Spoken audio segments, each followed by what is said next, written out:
Bonjour et bienvenue dans ce podcast de la série Portraits de femmes du club Women Connecting. Je suis Paola Pérez, je fais partie de ce club et ce podcast a été enregistré au studio La Poudre de la Cité Audacieuse. Et aujourd'hui, j'ai la joie et le privilège d'accueillir Nicole Silva. Bonjour Nicole. Bonjour Paola. Alors Nicole, tu es architecte d'intérieur et designer concernant les accessoires pour la maison. Oui, c'est bien ça. Et je suis ravie de t'accueillir pour que justement tu puisses nous parler de ta profession et de ce qui t'anime et de ce qui t'a amené à justement t'orienter vers cela. Vaste question. Donc voilà, moi j'ai travaillé très longtemps en agence d'architecture parce que c'est quelque chose que depuis que j'étais adolescente, je voulais travailler dans l'architecture. Et après de longues années en agence, j'avais vraiment le désir d'accompagner les clients au plus près de chez eux, on va dire, et pas forcément sur des grosses opérations. Donc j'ai décidé de créer mon entreprise. Et je l'ai appelée Ouma, parce que Ouma, ça veut dire le bien-être dans ma langue d'origine. Et donc, je me suis dit, je recherche le bien-être des personnes dans leur intérieur et leur extérieur aussi. Et donc, du coup, ce nom paraissait vraiment adapté.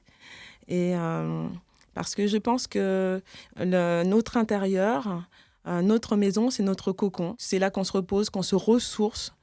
Et je pense qu'il y avait vraiment un accompagnement ou quelque chose à apporter. Et parce que j'estime que quand un espace est bien pensé, on s'y sent bien. Ça peut changer une vie, en fait. Donc voilà. Eh bien, je suis tout à fait d'accord avec toi dans le fait que là où on vit, en fait, c'est un peu notre extension et donc la façon dont est agencé notre environnement très très proche, c'est-à-dire là où on vit, a une influence notable sur notre bien-être, sur notre joie, sur notre créativité, sur notre bonheur. Et par ta profession, tu participes à cela, donc c'est merveilleux. C'est un honneur, un privilège. Et justement, j'aime bien me poser des questions sur ces professions parce qu'il y a toujours un peu des idées reçues et des freins qui peuvent venir de la part de personnes qui pourraient justement bénéficier de ce type de service à cause de croyances, tu vois, d'idées reçues qui sont au final à balayer. Et je pense qu'une des idées reçues, c'est que justement, c'est du luxe de prendre un architecte d'intérieur. Et justement, à cela, qu'est-ce que tu aimerais répondre, Nicole ?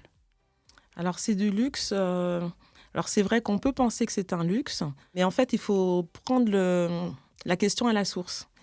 Quand on veut prendre un architecte d'intérieur, c'est pourquoi on veut prendre un architecte d'intérieur. En tout cas, pourquoi on y pense. C'est parce qu'on a un espace à aménager.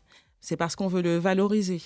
Ça veut dire qu'on va investir dans ce lieu, dans cette pièce, dans cette maison ou tout autre espace. Donc, on va y mettre de l'argent. Et à partir du moment où c'est un investissement, ça veut dire qu'il faut valoriser cet investissement. Et je pense que là, on ne pense plus du tout de la même manière. C'est plus un luxe. Parce que quand on achète une maison, c'est un investissement très important, parce que c'est un lieu de vie, mais c'est énormément aussi d'investissement financier dedans. Faire l'économie d'un concepteur, c'est prendre beaucoup de risques aussi. Parce que soi-même, bien sûr, beaucoup de gens maintenant avec des logiciels 3D, etc., se disent « moi, je peux le faire ». Mais ce métier ne se résume pas juste à un dessin. C'est effectivement, on apporte une valeur ajoutée sur la manière de concevoir l'espace, de l'optimiser, justement d'apporter le bien-être. Et ça dépasse le dessin. Oui, et puis le fait est que prendre justement un architecte d'intérieur, et je sais que tu portes des valeurs humaines très fortes, prendre justement les services d'un architecte d'intérieur permet également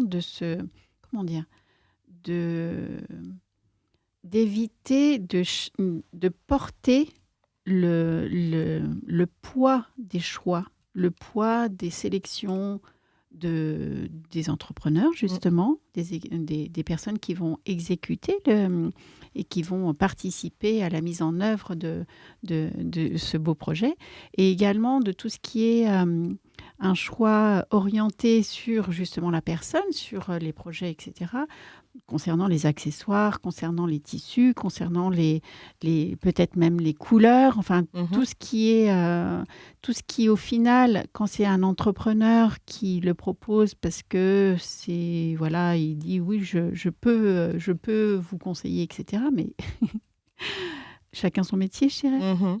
Et que là, tu vas nous, tu vas nous confirmer, mais moi ce que je ressens, c'est que tu mets à disposition tout ton savoir-faire, tout ton savoir-être et puis les connaissances techniques pour Mm. que le projet soit vraiment en adéquation avec la personne, au-delà juste de pouvoir faire comment dire, des compromis par rapport à des contraintes techniques qui, au final, ne sont peut-être pas des contraintes.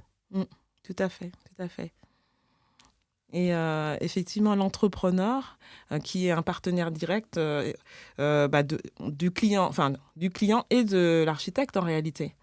C'est lui qui va exécuter le projet. Son métier, c'est d'exécuter le projet et pas de concevoir. Donc, certains entrepreneurs, quand il n'y a pas d'architecte, vont effectivement être force de proposition directement, mais c'est pas leur travail. Ils le reconnaissent eux-mêmes. C'est pas leur travail, ils n'ont pas le temps pour ça et ni les équipes pour cela. Donc d'ailleurs, beaucoup préfèrent avoir des plans pour éviter aussi d'avoir la responsabilité aussi d'erreurs de conception, voilà, mais aussi éviter d'avoir à défaire un projet parce que j'ai eu une cliente qui l'a fait toute seule justement, sans architecte une première fois. L'entrepreneur a dû démonter la salle de bain parce qu'elle estimait qu'elle n'était pas au bon endroit. Donc, tout ça, ce sont des coûts pour le client, pour l'entreprise, des conflits. Donc, quand elle m'a rencontrée, donc, on travaille encore ensemble en plus, donc très bien. Donc, elle a vu la nécessité, elle l'a compris parce qu'on a travaillé longtemps sur la conception des plans. Et l'entreprise, après, elle n'avait plus qu'à dérouler, en fait, à appliquer. Et il y a eu un gain de temps considérable. Et puis, plus d'erreurs sur le chantier, puisque tout était dessiné. Donc, effectivement, c'est l'entreprise. En fait, beaucoup de gens pensent d'abord à l'entreprise. Voilà, moi, j'ai déjà eu des gens qui ont sonné à ma porte, vont dire, enfin, j'ai travaillé sur ma propre maison aussi, et qui m'ont dit, mais quelle est l'entreprise qui a fait votre maison? J'ai dit, mais l'entreprise n'a pas fait ma maison. J'ai conçu ma maison.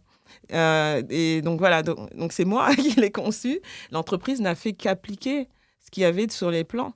Et les gens pensent directement entrepreneur. Ils sont prêts à mettre des sommes folles pour un entrepreneur. Et folle, enfin oui, vraiment. Et par contre, dès qu'on va leur dire, ah, mais il y aura un concepteur, un architecte, ils vont dire, ah oui, mais... Et donc, d'où je disais revenir à la question essentielle. Est-ce que vous voulez valoriser votre bien? Et moi, souvent, je pense même, quand je conseille mes clients, je pense même à la revente. Je leur dis, attendez, vous voulez faire une chambre en plus, mais elle fait 8 mètres carrés. Alors pour vous, c'est une chambre. Mais à la revente, ce ne sera pas une chambre. Donc, puisqu'on travaille sur le plan, essayons de faire en sorte que cette chambre fasse au moins 9 mètres carrés pour que vous puissiez la valoriser lors de la revente comme une vraie chambre supplémentaire. Donc, moi, mon travail, c'est aussi de faire en sorte que la valorisation, elle soit réelle, même en termes de plus-value, en fait. Donc, voilà. Donc, ça permet d'avoir un retour sur investissement plus important. Tout à Et fait. puis un bien-être, comme tu dis, c'est-à-dire se sentir bien ou permettre aux personnes qui vont louer ou qui vont racheter de se sentir bien parce que l'espace a été conçu pour Mm. que les énergies circulent, pour qu'on se sente juste bien dans un lieu plutôt qu'étriqué Mm. ou mal conçu. Mm. Donc, c'est Mm. très important et ça a une valeur qui est rarement valorisée, Mhm. justement, mais qui est très importante. Mm. Oui. Et souvent, ma première question, quand je rencontre le client, c'est comment vous vivez? Parce que souvent, on a une image un petit peu faussée. On se dit, moi j'ai eu le cas, oui, mes amis ont une super maison, j'aimerais la même, voilà. Moi, je leur dis, oubliez vos amis. Comment vous vivez, comment votre famille vit. Parce que votre maison sera le reflet de votre manière de vivre. Elle sera unique, rien que pour ça. Et on s'aperçoit vite qu'il n'y a pas de manière de vivre conventionnelle.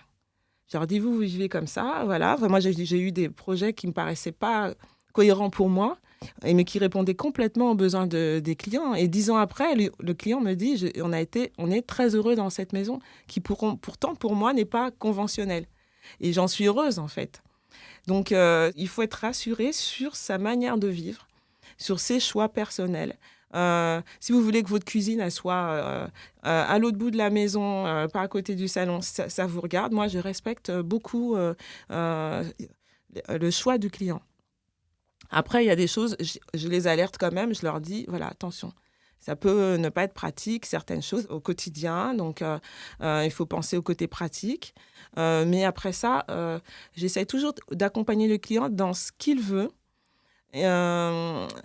pour qu'il soit au mieux de ce qu'il souhaite, en fait. Mais c'est un plaisir, en fait, parce moi, j'accompagne mes clients dans leur vie, en fait. Et leur apprendre, quand ils intègrent un nouveau lieu, de leur dire, vous ne vivrez plus de la même manière que dans votre précédent appartement. Donc, oubliez votre précédent appartement. Cette maison ou ce nouvel appartement, vous ne le connaissez pas. Mais essayez de vous dire que vous allez investir toutes les pièces de ce nouveau lieu et pas vivre de la même manière qu'avant. Et souvent, les clients ont du mal à se projeter dans un nouveau lieu. Ils veulent vivre de la même manière qu'avant. Et je leur dis, non, là, vous allez avoir la chance d'avoir un bureau en plus. Donc, vous n'aurez pas votre bureau forcément dans le séjour. Laissez-vous, investissez votre nouveau lieu. Voilà, enfin, moi, je les accompagne et je trouve que c'est un plaisir. C'est une belle opportunité, Oui. En fait, de changer, d'évoluer, de s'autoriser à vivre encore plus en adéquation avec ce que l'on souhaite. Tout à fait. En fait, tu es une accoucheuse de bien-être dans l'environnement et sa propre maison. Est-ce que tu as un message à passer ou une actualité que tu souhaites partager? Alors, une actualité. Écoutez, c'est la fin de l'année. C'est peut-être l'occasion aussi, je me dis, peut-être de faire découvrir ce type de service à ses proches, pourquoi pas. Offrir un petit chèque cadeau ou des petites choses comme ça, pour qu'ils puissent découvrir, parce que je pense que ça vaut vraiment le coup. Justement, je rebondis sur ça. Les situations où justement un architecte d'intérieur peut avoir sa place, c'est pas uniquement quand on emménage ou uniquement quand on pense revendre ou des gros travaux. Est-ce que ça peut être aussi, comme tu dis, de façon plus légère sur OK, bon, là, il y a par exemple mon enfant qui est devenu grand et qui part. Qu'est-ce que je vais faire de cette pièce?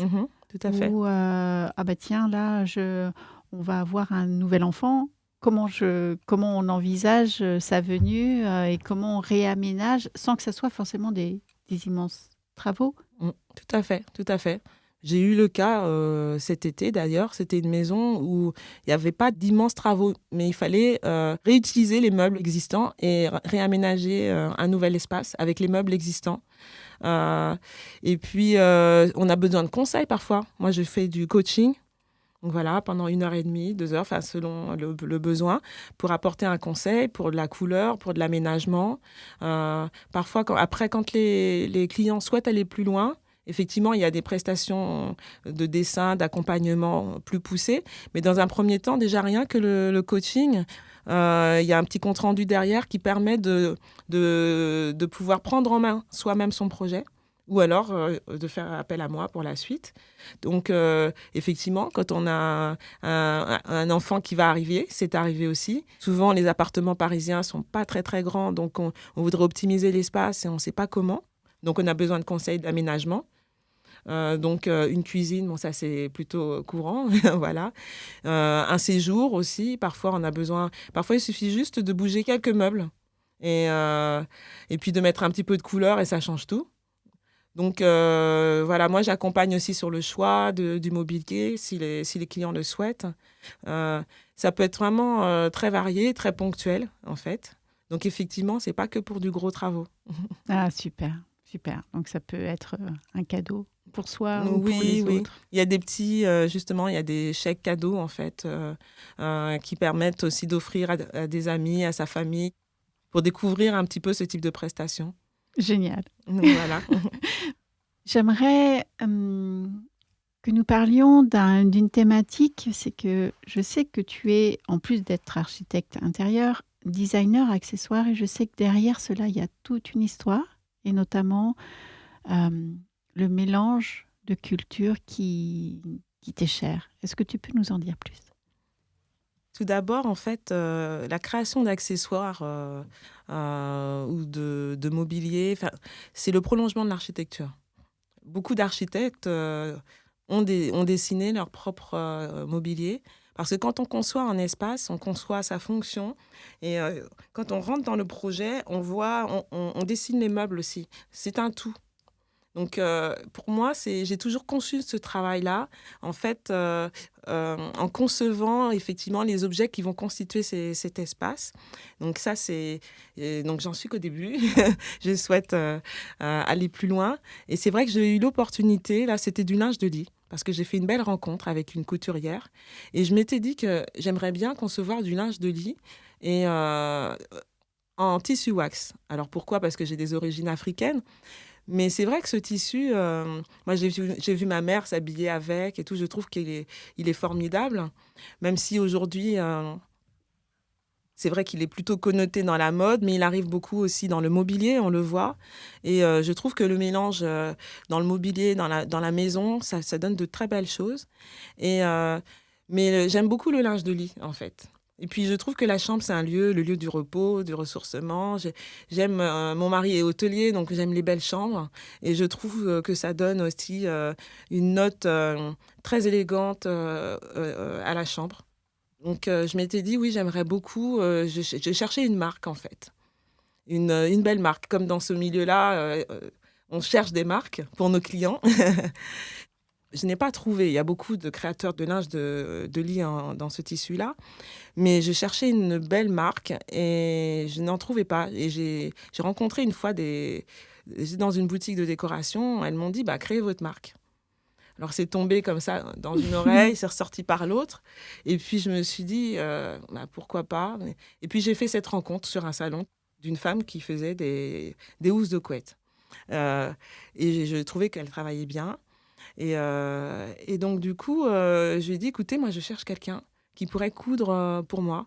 J'ai des idées, mais je ne sais pas coudre, même si j'ai essayé, mais je n'ai pas ce talent-là. Et donc, l'aventure est partie comme ça. Et donc, je suis partie de ce qu'elle faisait, mais après, moi, j'avais vraiment des idées très précises. Moi, ce que je souhaitais, c'était mélanger les tissus. Donc, travailler avec ce tissu-là, mais y apporter, il y a du basin, par exemple, qui est un autre tissu qu'on utilise aussi dans des tenues traditionnelles, du coton.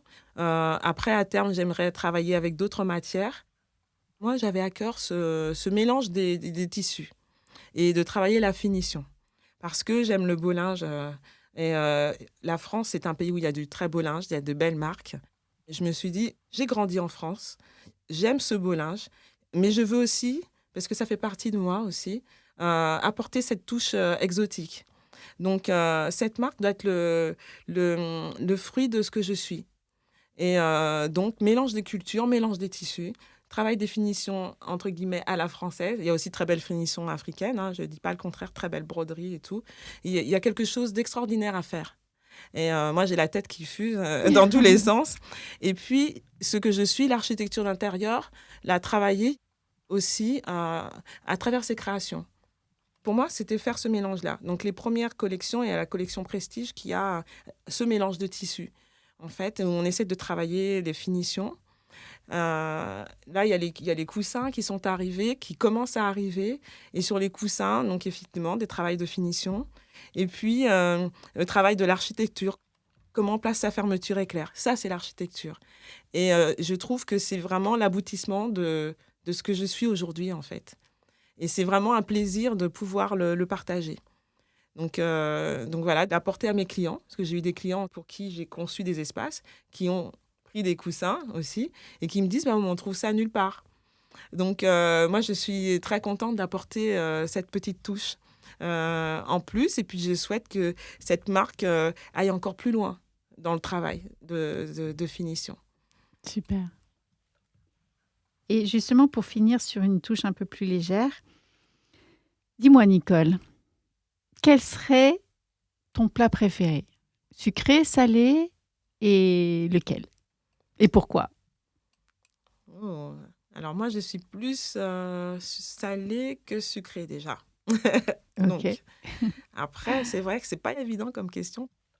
Je suis une bonne mangeuse, donc je ne suis pas très compliquée. Euh, hmm, Question pas évidente. Tu peux m'en donner 2 ou 3 hein, Alors, si en le plat choix est d'hiver, on difficile. va dire la tartiflette. Voilà. Euh, J'aime beaucoup. Après, en plat local, j'aime beaucoup chez nous le sakasaka. C'est très bon. Hmm. Ce sont des feuilles de manioc pilées. C'est très très bon qu'on mange avec des bananes plantains. C'est excellent. Je dirais que celui de ma mère, c'est le meilleur. Ah, je n'en doute pas. J'aimerais le goûter à l'occasion. C'est excellent. Après, je ne saurais pas quoi dire de plus. Merci beaucoup, Nicole, pour ce temps et pour ce que tu partages. Et je te souhaite une très, très belle journée. Merci, Paola.